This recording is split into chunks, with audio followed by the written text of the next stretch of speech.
ఓం శ్రీరామచంద్ర పరబ్రహ్మణే నమః. ఓం నమో వశిష్ఠ విశ్వామిత్ర వ్యాస వాల్మీకి సుఖాదిభ్యః. ఓం శుక్లాం భరధరం విష్ణుం శశివర్ణం చతుర్భుజం ప్రసన్నవదనం ధ్యాయేత్ సర్వవిఘ్నోపశాంతయే. ఓం నమో బ్రహ్మాదిభ్యో బ్రహ్మ విద్యా సంప్రదాయ కర్తృభ్యో వంశ ఋషిభ్యో మహద్భ్యో నమో గురుభ్యః. ఓం శ్రీరామో రామభద్రశ్చ రామచంద్రశ్చ శాశ్వతః రాజీవలోచన శ్రీమాన్ రాజేంద్రో రఘుపుంగవః. శ్రీ యోగ వాసిష్టము నిర్వాణ ప్రకరణము ఉత్తరార్ధము. ఆ తర్వాత ఆకాశ రూపమునందే దిక్కులను గురించినటువంటి జ్ఞానం కలిగింది. ఆ ఆకాశ దిక్కులన్మాత్రాలను గురించి మళ్ళీ కూడా ఆలోచన చేయడం చేత మొట్టమొదట చిత్తము అనేది ఏర్పడింది. ఆ ఆకాశాదులే నేను అనే జ్ఞానము అహంకారమే అనబడుతూ ఉంటుంది కదా. ఈ అంటే దృఢపడిపోయినటువంటి అట్టి జ్ఞానము బుద్ధి అని చెప్పబడుతూ ఉంటుంది. మరలా కూడా అదే సంకల్పము వికల్పాల చేత దృఢపడిపోతుంది. అలా ఘనరూపమే అవడం చేత దానినే మనస్సు అని చెప్తాము. ఈ ప్రకారంగా అవన్నీ కూడా నా యందు ఏర్పడినవి అని శ్రీ వశిష్ఠ గురుదేవులు తెలియజేస్తూ, ఆ తర్వాత ఆ మనస్సు శబ్దస్పర్శ రూపరసగంధాదులు అనేటువంటి తన్మాత్రలను తెలుసుకున్నది. అవి తెలియడం చేత అవన్నీ కూడా కల్పించబడింది. ఆ తర్వాత క్రమంగా కూడా సూక్ష్మము స్థూల పంచేంద్రియాలు కూడా సమూహాలు ఇవన్నీ కూడా ఉత్పన్నమైనవి. అంటే గాఢమైనటువంటి నిద్ర నుండి కలలో ప్రవేశించడం, అలాగా జగత్తు అనేటువంటి ఈ దృఢపడిపోయినటువంటి దృశ్యము అనేది ఉదయించినట్లుగానే సృష్టికి పూర్వం దుఃఖరహితమై ఉండే ఆ శుద్ధాత్మ సృష్టి ఆది యందు ఎప్పుడైతే సృష్టి వైపు అంటే సృష్టి ప్రారంభమునందే సృష్టి వైపుకి ఎదురు నిలుచున్నదో, అటువైపు మళ్ళినదో, అప్పుడు ఒక నిమిషంలోనే దుఃఖము అనేటువంటిది ఉదయిస్తూ ఉన్నది. ఈ అనంతమైన పరమాత్మ యందు ఒకే కాలమున ఈ దృశ్య సమూహమంతా కూడా ఎప్పుడు కనబడటం ప్రారంభమైందో అప్పుడు కొందరు దాని యందు క్రమాన్ని కూడా తెలియజేస్తారు, మరికొందరు దాని గురించి మాట్లాడకుండా ఉంటారు. అంటే క్షణమందు కల్పంలాగా, పరమాణువందు దీర్ఘమైనటువంటి ప్రదేశంలాగా కల్పన చేతనే నేను అక్కడ బ్రహ్మాండ రూపమైనటువంటి చైతన్య ఆత్మను అనుభవించి ఉన్నాను. కానీ వాస్తవానికి ఆ నిర్మలాత్మ చిదాకాశ రూపమే అయ్యున్నది. యథా స్వభావతో వ్యోమ్ని చలత్యేవ నిసమ్మరు తదా స్వభావాత్ సర్వత్ర పశ్యత్యేవ వపుస్థితి. అంటే స్వభావంగానే వాయువు ఆకాశమున ఈ ఖాళీలో ఎల్లప్పుడూ కూడా చలిస్తుంది కదా. దాని యొక్క స్వాభావికం ఏంటి? వాయువు యొక్క స్వాభావికం చలనము. అలాగే ఈ ఖాళీలో నిరంతరం చెలించినట్లుగానే మనస్సు యొక్క స్వభావం కూడా సర్వత్రా శరీరాదుల యొక్క కల్పనను చూస్తూ ఉంటుంది. మొట్టమొదట మనస్సు యొక్క పరమశక్తి జగత్తు యొక్క రూపాలు మొదలైన కల్పనలను ఎలా చేస్తూ ఉన్నదో, ఆ కల్పన చేసిన దానిని అది స్వయంగా గొప్ప ప్రయత్నము చేత అయినా సరే మరి ఒక విధంగా ఏమాత్రమూ చేయజాలదు. ఆ తర్వాత నేను అపరిచ్ఛుడనే అయినప్పటికీ కూడా కల్పన చేత నన్ను పరిచ్ఛిన్న రూపంగానే అనుభవించాను. మొదటైతే చిద్రూపము నుండి వెంటనే చిత్తరూపమైనటువంటి స్థితిని పొంది ఉన్నాను. అటు తర్వాత ఆ చిత్తము యొక్క ప్రతిబింబము వ్యాపించడము చేత తేజకణములాగా నేను వెలయునట్టి లింగ శరీరాన్నే ధరించాను. ఆ తర్వాత భావన చేసి స్థూల శరీరత్వాన్ని పొందాను. లింగ శరీరము అంటే 17 ఇంద్రియాలు, అదే స్థూల శరీరము అంటే 24 అవయవాలు. ఈ విధంగా అంటే ఈ 24 ఇంద్రియాలు. ఆ తర్వాత నేను చూస్తూ ఉన్నాను. అనే ఒకంతమైనటువంటి జ్ఞానము చేత ఆ చూడటమునందు ప్రవృత్తుడనే అవ్వగా నేత్రము మొదలైనటువంటి ద్వారాలతోటి, అంటే నేత్రము, జిహ్వ, నాసిక, ఇవన్నీ కూడా చర్మము, చెవి, ఇవన్నీ కూడా మరి ఉన్నవాడనే అయ్యాను. యన్నామ తత్ర తత్కించేహాద్య రఘుద్వః శృణునామాని ముఖ్యాని కల్పితానే భవాదృశై. రఘుకుల తిలకుడవకు రామచంద్ర, అక్కడ నేను ఏ ఏ పేర్లతోటి నీ వంటి వారల చేత కల్పించబడ్డానో అందు ముఖ్యమైన వానిని ఇప్పుడు తెలియజేస్తాను విను. ఎలాగంటే ఏ రంధ్రము చేత చూడడం ప్రవృత్తుడనయ్యానో దానిని నేత్రము అంటారు. దేనిని చూశానో అది దృశ్యము. దర్శనము దాని యొక్క ఫలము. దృశ్యము యొక్క అది నేను దేనిని చూశానో అది దృశ్యము. మరి ఆ దృశ్యం యొక్క ఫలితం ఏంటి? దర్శనము. ఎప్పుడు చూచానో అది కాలం, ఎలా చూచానో అది క్రమము, ఎక్కడ చూశానో అది ఆకాశం. ఈ విధంగా దృఢమైనటువంటి నియతి ఆత్మకు ప్రవృత్తమైంది. ఇంకా కూడా ఎచ్చట నుండినో అది దేశము, మరి నేను ఎక్కడున్నానో అనేటువంటి, అది ఏ ప్రదేశంలో ఉన్నానో మొదలైనటువంటి కల్పన ఆత్మకు సిద్ధించింది.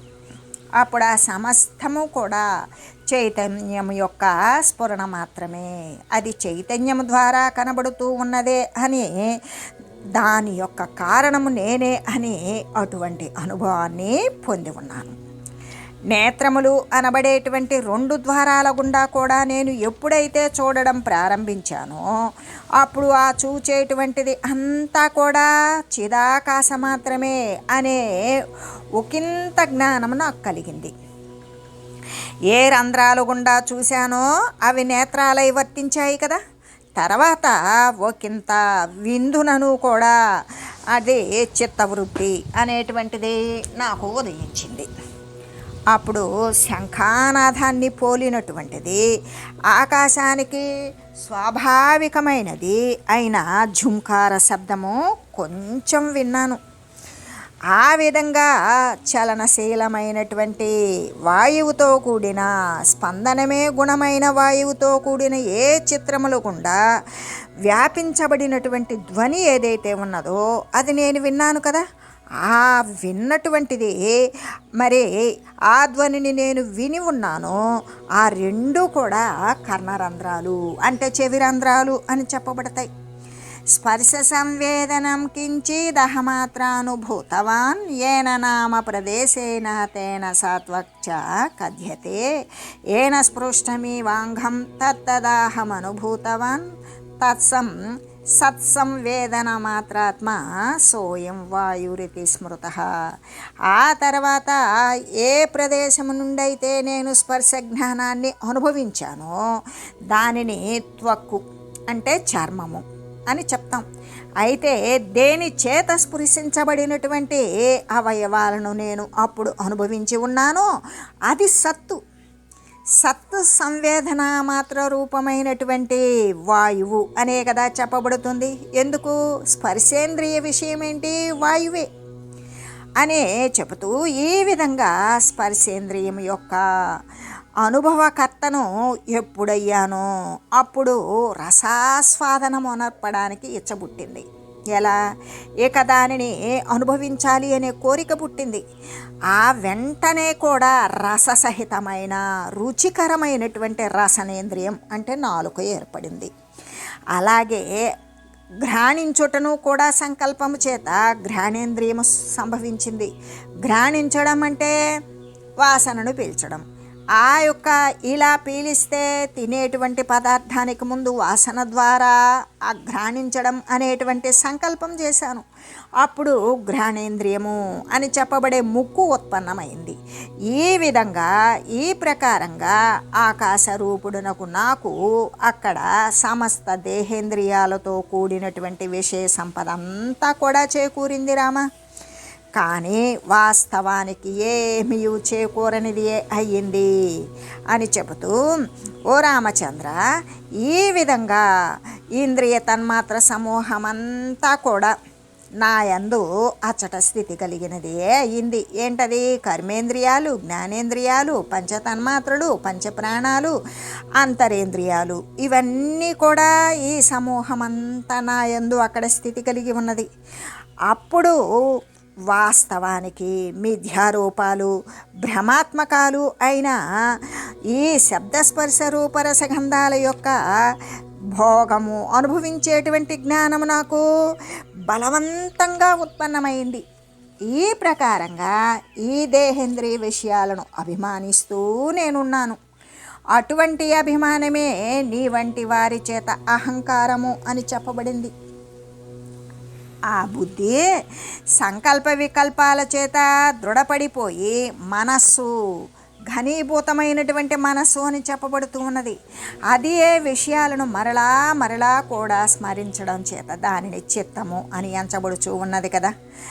అంతఃకరణ రూపత్వమేవమత్రాహమస్థితః అతివాహిక దేహాత్మ చిన్మయో వ్యోమ రూపవాన్ పవనాద్యప్యహం శూన్యః కేవలాకాశమాత్రకః సర్వేషామేవ భావానాం శూన్యాకృతిరరోధకః. ఈ విధంగా వాస్తవానికి చిదాకాశ రూపుడునకు నేను సూక్ష్మ శరీరధారిణి అయి అంతఃకరణ రూపుడనే అక్కడ ఉన్నాను. ఇంకా కూడా వాయువు కంటే సూక్ష్మమైన ఆకృతి కలిగి కేవలము ఏమీ లేనివాడనై, అంటే ఆకాశమాత్రుడనే ఏ ఆకారము లేనివాడనే అవడము చేత, నిరాకారుడనే అవడము చేత ఏ పదార్థము కూడా నేను నిరోధించని వాడనే అయ్యున్నాను. ఇలాగా గతంలో కల్పితమైనటువంటి బ్రహ్మదేవుని శరీరమును భావన చేయుచు చిరకాలము ఎప్పుడైతే నేను ఉండి ఉన్నానో అప్పుడు నేను చతుర్ముఖ దేహధారి అయి ఉన్నాను. ఆ బ్రహ్మదేవుని యొక్క దేహాన్ని ధరించి ఉన్నాను అనేటువంటి వృత్తి నాకు కలిగింది. అటువంటి వృత్తితో కూడి అప్పుడు స్వప్నస్థ మనుజునిలాగానే, కలను అనుభవించేటువంటి మనుజునిలాగానే ఆ శూన్యమైన ఆకాశమును ఎగురుతూ నేను శబ్దాన్ని చేయడం ప్రారంభించాను అని చెబుతూ, అధపూర్వం కుతః శబ్దో బాలేనేవ తదోమితి తతః సయేష ఓంకారం ఓంకార ఇతి నీతః పునః ప్రధాం. ఆ విధంగా పూర్వము నేను బాలరూపుడునగు నేను మొట్టమొదట ఏ శబ్దాన్ని ఉచ్చరించానో అది మరలా కూడా ప్రపంచమున ఓంకార రూపము చేత ప్రసిద్ధికెక్కింది. ఎలాగంటే పూర్వము చతుర్ముఖుడైనటువంటి బాలునిలాగానే, 4 ముఖాలు కలిగిన బాలునిలాగానే మొట్టమొదట ఏ శబ్దాన్నైతే గావించిందో అది ఓం శబ్దమై ఉన్నది కదా. అప్పటి నుండి అది ఓంకార ప్రణవ రూపమున లోకములో ప్రసిద్ధి చెందింది. కాబట్టి రామ, తర్వాత కళలో ఉన్నటువంటి కళను అనుభవించే మనుజుడు చేసే శబ్దములాగానే మనం గతంలో అభ్యస్తములైనటువంటి మనం ఏదైతే అభ్యాసము చేసి ఉన్నామో గాయత్రి, వేదాలు, ఇవేని కూడా నేను పలికి ఉన్నానో అవి ప్రపంచమున సరస్వతీ రూపము చేత ప్రసిద్ధికెక్కును అని తెలియు. అది వాణీ రూపము చేత వాగ్రూపంలోనే ప్రసిద్ధికెక్కుతుంది అని నీవు తెలియాలి. ఈ ప్రకారంగా నేను సృష్టికర్తయు జగద్గురువునకు బ్రహ్మదేవుడినే అయ్యున్నాను. ఆ తర్వాత అటువంటి మనస్సు చేత నిండిపోయి ఉండడము చేత మనోమయుడనే అగు నా చేత అనేక సృష్టులు కల్పించబడినవి. ఆ విధంగా బ్రహ్మరూపుడనై నేను నిజస్థూల శరీరము అనే ఆవరణ సహితమైనటువంటి బ్రహ్మాండాన్ని, ఆ యొక్క బ్రహ్మాండం యొక్క బాహ్య రూపాన్ని కూడా చూచి ఉన్నాను. కానీ వాస్తవంగా ఇటువంటి దృశ్యము ఎక్కడ ఎప్పుడు లేనిదే అయి ఉన్నది కదా. ఏవం జగతి సంపన్నే మమైతస్మిన్ మనోమయే నకించిత్ తత్ర సంపన్నం తచ్చూన్యం వ్యోమ కేవలం. ఈ విధంగా మనస్సుతో నిండిపోయిన వాడనకు నేను జగద్రూపుడనే అయ్యాను. అంటే ఇప్పుడు జగత్తు ఏమై ఉన్నది? మనోనిర్మితమైనటువంటిదే జగత్తు. కానీ వాస్తవానికి అట్లేమీ కాకుండానే ఉన్నాను. ఎందుకు? మనసు జడమైనప్పుడు జగత్తు అనేది లేనిదే. ఎలాగంటే ఆ సమస్తము కూడా అంటే దృశ్యము లేనటువంటి దృశ్య శూన్యమైనటువంటి కేవలము చిదాకాశమే అయి ఉండడం వల్ల నేను మనసు చేత సంకల్పించినప్పుడు మాత్రమే జగద్రూపుడును జగత్తు అనేది ఉన్నది. వాస్తవానికి అవేవీ లేవు. ఆ సమస్త దృశ్యాలు కూడా శూన్యమైనటువంటి కేవలము చిదాకాశమే అయి ఉన్నది కదా. కాబట్టి ఓ రామా, ఈ విధంగా నేను చేసిన సృష్టిలాగానే తక్కిన సమస్త సృష్టులను అంటే నేను ఏ విధంగా మనస్సుతోటి సృష్టి చేశానో అది జ్ఞానపరంగా విచారిస్తే లేనిదే అయి ఉన్నదో అదేవిధంగా ఇతరుల చేత చేయబడినటువంటి సమస్త సృష్టులు కూడా అసలు దృశ్యపరంగా శూన్యములై లేనివి అయి కేవలం ఏమై ఉన్నవి? చిదాకాశ మాత్రములే, పరమాత్మ స్వరూపాలే అయ్యున్నవి. కాబట్టి వాస్తవానికి ఈ పృథివీ, జలము, అగ్ని, వాయువు, ఆకాశము మొదలైనటువంటి పదార్థాలు ఏవి కూడా కొంచెమైనా ఒకంతైనా సరే లేకనే అయ్యున్నవి అనే జగన్మృగతృడభూని భాంతి సంవిధ నా బాహ్యమస్తి నో బాహ్యేఖే తద్వ్యోమా తదాస్థితం. జ్ఞానస్వరూపుడగు పరమాత్మయందు జ్ఞానరూపాలే అగు అనేక జగత్తులు ఎలా ఉంటాయంటే మృగతృష్ణ జలములలాగానే భాసిస్తూ ఉంటాయి. ఇక్కడ పరమాత్మ ఎటువంటి వాడు? జ్ఞానస్వరూపుడు. ఆ జ్ఞానస్వరూపుడగు పరమాత్మయందు ఏముంటాయి? అనేక జగత్తులు ఏ రూపంలో? జ్ఞాన రూపాలే అయి ఉన్నటువంటి అనేక జగత్తులు ఎలా ఉన్నవి? ఎండమాములలో నీరు కనబడుతున్నా కూడా నీరు లేనట్లుగానే ఈ యొక్క మృగతృష్ణ జలాలులాగానే కనబడుతూ ఉన్నవి. అంటే పరమాత్మ యందు జగత్తులు లేవు. ఎండమాము యందు నీరు లేదు, లేకపోయినా నీరు కనబడుతుంది. పరమాత్మ యందు జగత్తులు లేవు, లేకపోయినా జగత్తులు కనబడుతూ ఉన్నవి. వాస్తవానికి బాహ్యము అనేటువంటిది ఏదీ లేదు. బాహ్యమందలే బయట, వెలుపల, బయలు అనేటువంటి దాని యందు జగత్తున్నదా? జగత్తు లేదు. ఇదంతా కూడా ఏమై ఉన్నది? చిదాకాశమే. ఆ విధంగా ఉన్నదే అవుతూ ఉన్నది అనే చెబుతూ, ఎలాగంటే మరౌ నాస్త్యేవ సలిలం సంవిత్ పశ్యతి తత్తదా నిర్మూలమంతః సంతప్త సంభ్రమవతి భ్రమం నాస్త్యేవ బ్రహ్మణి జగత్పం విత్పశ్యతి తత్తదా నిర్మూలమేవ సంవిత్వా దేవం బృహంతేశ్చ సంభ్రమం. మరుస్థలమున అంటే ఎడారి భూముల యందు నిజంగా జలము కనబడుతుంది కదా. జలము ఉన్నదా? లేదు. కానీ కారణము లేకుండానే అంతఃకరణమున సంతప్తమై, ఎప్పుడైతే ఈ యొక్క మనోబుద్ధి చిత్తాహంకారాలే అంతఃకరణాలు, ఈ అంతఃకరణమునందు సంతప్తమై బుద్ధి మాత్రమే ఎప్పుడైతే ఇది దాహము చేత, కోరిక చేత ఎప్పుడైతే సంతప్తమయ్యిందో, దాహము చేత సంతప్తమైనటువంటి మృగాలకు ఎండమాముళ్ళు నీరు ఆ ఎండ తీవ్రతకి మరి ఉన్నటువంటి ఆ సూర్యకిరణాలు వాయువు యొక్క సంచలనం ద్వారా అలలుగా నీరు ఉన్నట్లుగా కనబడుతూ ఉంటుంది. ఆ విధంగానే ఈ అంతఃకరణమునందు దృశ్యమాన సంబంధమైనటువంటి విషయాల పట్ల సంతప్తమై ఉన్నటువంటి బుద్ధే కదా ఆ విధంగా జలభ్రాంతిని చూస్తూ ఉన్నది, లేకనే ఉన్నటువంటి జగత్తును గాంచుచూ ఉన్నది. అలాగే బ్రహ్మమునందు వాస్తవానికి జగత్తే లేదు.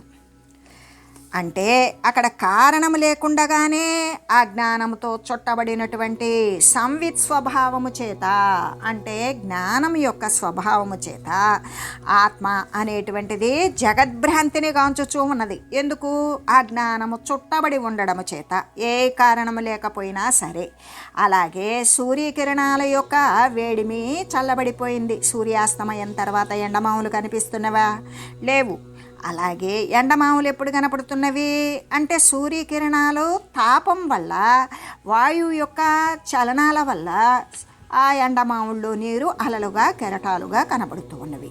అలాగే నిష్కారణంగా అక్కడ ఏ కారణము లేదు, కారణం లేకుండా కూడా అజ్ఞానము చేత ఎప్పుడైతే చుట్టబడి ఉన్నదో ఆ సంవిత్తు, ఆ జ్ఞానము యొక్క స్వభావము చేత ఆత్మ ఏం చేస్తుంది, జగత్తు యొక్క భ్రాంతిని చూస్తూ ఉంటుంది. అసదేవేదమాభాతి హృద్యేవ జగత తతం సంకల్పన మనోరాజ్యం యథా స్వప్న పురాదివత్. అంటే సంకల్ప నగరం లాగానే ఏమీ తోచక కూర్చొని మనసుతో సంకల్పించుకుంటూ రకరకాలుగా ఊహించుకుంటూ ఉన్నప్పుడు ఆ ఊహ ఎక్కడ ఉంటాము, శరీరం ఉండదు అక్కడ. మనసు ఆ ఊహలో చొప్పించబడినప్పుడు ఊహారూపమై అక్కడ వాడు రాబోయే కాలాన్ని గురించో, జరిగిపోయిన కాలాన్ని గురించో, జరగబోయేటువంటి కాలాన్ని గురించో ఈ విధంగా ఊహిస్తూ ఉన్నప్పుడు ఆ రూపమునందు వాడు దృఢపడిపోయి ఆ వస్తువును చూస్తూ ఆలోచన చేస్తూ ఈ విధంగా చేస్తే అలా అభివృద్ధి చెందుతుంది, ఆ విధంగా చేస్తే నష్టపోతాను అనేటువంటి ఊహాపోహలకు వెళ్ళినప్పుడు అది సంకల్ప నగరమే కదా. అంటే మనోరాజ్యంలాగానే మనస్సు చేత సంకల్పించినటువంటి ఒక చక్కని మరి ఒక నిర్మితం. దేని నిర్మితం? మనోనిర్మితమైనటువంటి రాజ్యం. మనసు చేత నేను ఇటువంటి పుణ్యకార్యాలు చేస్తే దేవతా శరీరాలు పొందుతాను. అమరావతి అయినటువంటి, అమరావతి అంటే మన ఆంధ్రదేశ రాజధాని కాదు. ఈ విధంగా అమరావతి అంటే స్వర్గలోకానికి పేరు. ఆ అమరావతిని పొందుతాను. మరి అక్కడ దేవతా స్త్రీల యొక్క, దేవతా పురుషుల యొక్క ఆ దేహాలను ధరించి పుణ్యాలకు తగినటువంటి విషయాలను నేను ఎట్లా చేస్తాను, దానికోసం నేను ఈ క్రతువులు, యజ్ఞాలు, యాగాలు, దానాలు, మరి రకరకాలైనటువంటి సత్కర్మలు, దానాలు, జపాలు అనేటువంటివన్నీ చేస్తాను అని కల్పించుకోవడం ఏమవుతుంది అంటే వాడు రాబోయేటువంటి దాన్ని ఊహించుకొని దాని ప్రకారం కల్పించుకున్న మనోరాజ్యంలాగానే ఈ స్వప్న పురాదుల్లాగానే కలలో అనుభవించినప్పుడు మనం పడుకున్నది ఒక ప్రదేశంలో, మనం స్వప్నాన్ని అనుభవించేటువంటి నగరాలు, పురాలు, పర్వతాలు, సముద్రాలు, నీళ్లు, తేళ్లు, పాములు అనేకం మనం స్వప్న పురాదులు అనేటువంటివి అనుభవిస్తూ ఉంటాం కదా. ఈ జగత్తు అలాగనే సంకల్ప నగరం లాగానే సంకల్పించడం మానేస్తే సంకల్పించిన నగరం ఉండదు. మనోరాజ్యంలాగాను మానసికమైనటువంటి ఊహాపోహలతో నిర్మించుకున్న రాజ్యం ఎప్పుడైతే ఊహలు చెదిరిపోయినవో అక్కడ ఏమీ ఉండదు. స్వప్న పురాదుల్లాగాను కలలో అనుభవించినటువంటి వస్తుతతిలాగా. అంటే ఇవన్నీ ఎలా అబద్ధాలైనవో, మిథ్యాస్వరూపాలైనవో ఈ జగత్తు కూడా అలాగే అసత్తే అయి ఉన్నది, అయ్యి హృదయంలో వ్యాపించి ఉన్నది అని చెబుతూ, ఎలాగంటే సంకల్ప నిర్మితమైనటువంటి మనోరాజ్యంలాగానే స్వప్న నగరాదుల్లాగానే ఈ జగత్తు అసత్తే అగుతూ ఉన్నది, హృదయమందే వ్యాపించి స్థితి కలిగి ఉన్నది. అంతేకాదు ప్రక్కనే నిద్రిస్తూ ఉన్నటువంటి మనుజుని మనం అనుభవించేటువంటి కళ మన ప్రక్కనే నిద్రిస్తూ ఉన్న మనుజుని స్వప్నంను అతని చిత్తమందు ప్రవేశించకుండా ఎవ్వడూ కూడా ఒకంతైనా సరే కూడా దానిని అనుభవింపజాలగలుగుతాడా? లేదు కదా. మనం అనుభవిస్తున్నాం, మన ప్రక్కనే మరొక వ్యక్తి నిద్రపోతూ ఉన్నారు, మరి మనకొచ్చిన స్వప్న అనుభవం వారికి లేదు.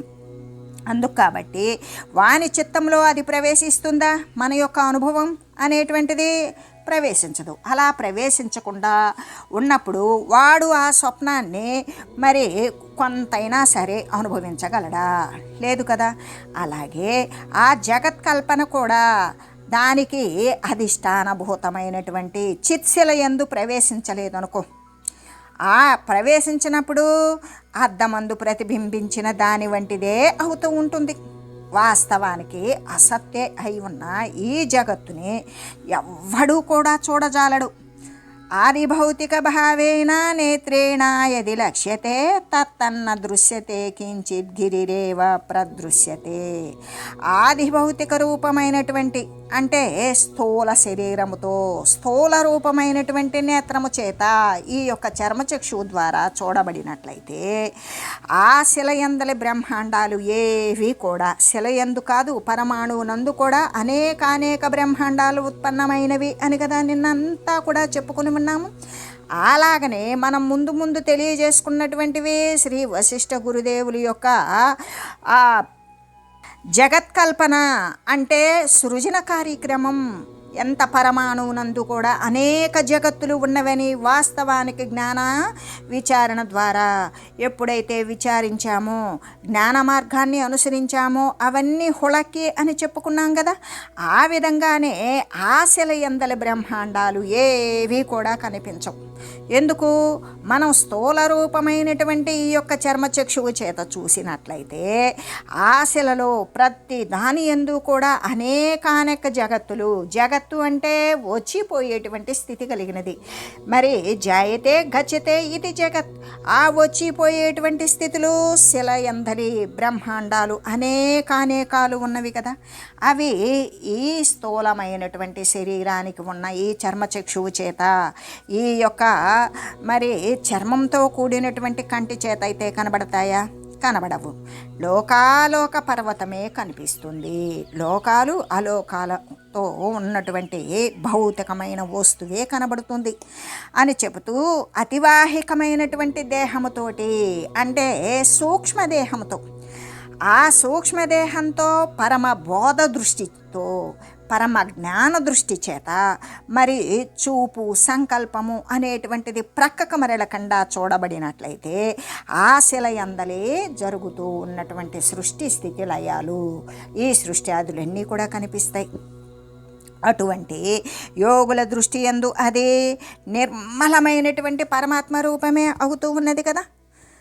సర్వత్ర సర్గ నిర్వాణం ప్రజ్ఞాలోకేన లక్ష్యతే బ్రహ్మాత్మైవాన్యథా చేత్తన్నా కించిదభిలక్ష్యతే. అంటే జ్ఞాన దృష్టి చేత, ఎలాగంటే జ్ఞాన దృష్టి చేత ఈ సృష్టి సర్వత్రా కూడా నిర్వాణ రూపమైన మోక్ష రూపమైనటువంటి బ్రహ్మముగానే కనపడుతూ ఉంటుంది. దేని చేత? కేవలం జ్ఞాన విచారణ, జ్ఞాన దృష్టి. ఈ సృష్టి సర్వం కూడా నిర్వాణ రూపమైన మోక్షతత్వంగానే కనబడుతూ ఉంటుంది, బ్రహ్మస్వరూపంగానే కనబడుతూ ఉంటుంది.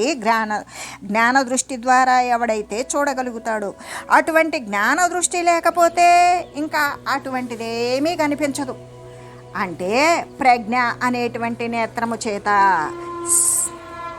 ఏ శాశ్వత పరమాత్మ వస్తువే సత్యము అనే ప్రజ్ఞ అంటే వివేకము అనేటువంటి నేత్రం ఎవరికైతే వికసితమై ఉంటుందో, తెరవబడి ఉంటుందో, ఆ నేత్రము చేత, జ్ఞాన నేత్రము చేత ఈ సృష్టి అందు అంతటా కూడా నిర్వాణ రూపమై బ్రహ్మస్వరూపమైనటువంటి ఆత్మయే గోచరిస్తుంది. ఒకవేళ జ్ఞాననేత్రము లేకపోతే ఆత్మ ఒకంతైనా సరే కనిపించదు కదా. అలా కనిపించకుండా జడమైనటువంటి సృష్టియే కనబడుతూ ఉంటుంది అని చెబుతూ, ఉపపత్తి విచారణ సహితమైనటువంటి శుద్ధ బుద్ధి దేనినైతే చూస్తూ ఉంటుందో దానిని త్రినేత్రాల చేత శివుడు కానీ, నేత్ర శతము చేత ఇంద్రుడు కానీ కాంచజాలడు. అంటే ఉపపత్తి అనేటువంటి విచారణ సహితమైన ఎటువంటిది అంటే బుద్ధి వివేకాలతో కూడినటువంటి విచారణ సహితమైనటువంటి శుద్ధ బుద్ధి దేనినైతే చూస్తుందో ఆ చూసినటువంటి పరమాత్మతత్వాన్ని 3 నేత్రాలు ఉన్న శివుడు కానీ, 100 కన్నులున్న ఇంద్రుడు కానీ కూడా చూడలేడు అని చెబుతూ, యథాఖమావృతం సర్గైస్తదా భూరితి బుద్ధవాన్ తదాహమభవం ధ్యాత ధరాధరణ ధారణయాన్విత. ఆకాశములాగానే పృథ్వీ మరి సృష్టుల చేత అనేక సృష్టుల చేత పూర్తిగా నిండింపబడి ఉన్నది అని యోగ దృష్టి చేత నేను ఎప్పుడైతే తెలుసుకున్నానో అప్పుడు ఇంకా ఈ భూమి యొక్క ధారణతోటి కూడినటువంటి ధ్యాతనై ఉన్నాను. పృథివీ యొక్క ధారణ చేసి దానితో కూడినటువంటి ధ్యాత నేనే అయ్యున్నాను అని తెలియజేస్తూ, ఓం మంగళం శ్రీ గురుదేవాయ మహనీయ గుణాత్మనే సర్వలోక శరణ్యాయ సాధురూపాయ మంగళం. ఓం మంగళం కోసలేంద్రాయ రామాయ రామభద్రాయ చక్రవర్తి తనూజాయ సార్వభౌమాయ జానకీ వల్లభాయ శ్రీరామచంద్రాయ మంగళం. ఓం తత్సత్.